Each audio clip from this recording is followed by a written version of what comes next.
ನೀನು ಇವತ್ತು ಸ್ಟ್ರಗಲ್ ಮಾಡ್ತಿದ್ದೀಯ, ಆದರೆ ಕೇಳು, ಈ ಸ್ಟ್ರಗಲ್ ನಾಳೆ ನಿನಗೆ ರಿಸಲ್ಟ್ ತಂದು ಕೊಡುತ್ತದೆ.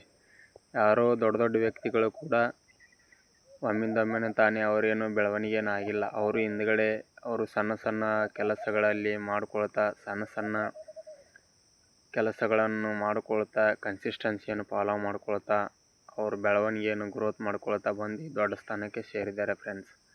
ಹಾಗಾಗಿ ಯಾವುದೇ ವ್ಯಕ್ತಿ ಇರಲಿ, ಅವನು ಇಷ್ಟು ದೊಡ್ಡ ಸ್ಥಾನಕ್ಕೆ ಹೋಗಿದ್ದಾನೆಂದರೆ ಫ್ರೆಂಡ್ಸು ಹಾಗೆ ಸುಮ್ಮನೆ ಹೋಗಿಲ್ಲ ಫ್ರೆಂಡ್ಸ್.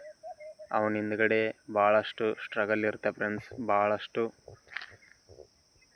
ಭಾಳಷ್ಟು ಪ್ರಾಬ್ಲಮ್ಸ್ಗಳು ಇರ್ತಾವೆ ಫ್ರೆಂಡ್ಸ್. ಆ ಪ್ರಾಬ್ಲಮ್ಸ್ಗಳನ್ನು ದಾಟ್ಕೊಂಡೇ ಫ್ರೆಂಡ್ಸ್ ಅವ ಮುಂದ್ಗಡೆ ಬಂದಿರ್ತಾನೆ ಫ್ರೆಂಡ್ಸ್. ಹಾಗಾಗಿ ನೀವು ಮಾಡುವ ಪ್ರತಿಯೊಂದು ಕೆಲಸದಲ್ಲಿ ಆಸಕ್ತಿ ಇರಲಿ, ಇಚ್ಛಾಶಕ್ತಿ ಇರಲಿ. ನೀವು ಏನು ಮಾಡ್ತೀನಂತ ಕೆಲಸದ ಮೇಲೆ ಇದು ಮಾಡಿರಲ್ಲ, ಆ ಕೆಲಸವನ್ನು ಡೈಲಿ ಸ್ವಲ್ಪ ಆದರೂ ಕೆಲಸಗಳನ್ನು ಮಾಡ್ತಾ ಹೋಗಿ ಫ್ರೆಂಡ್ಸ್.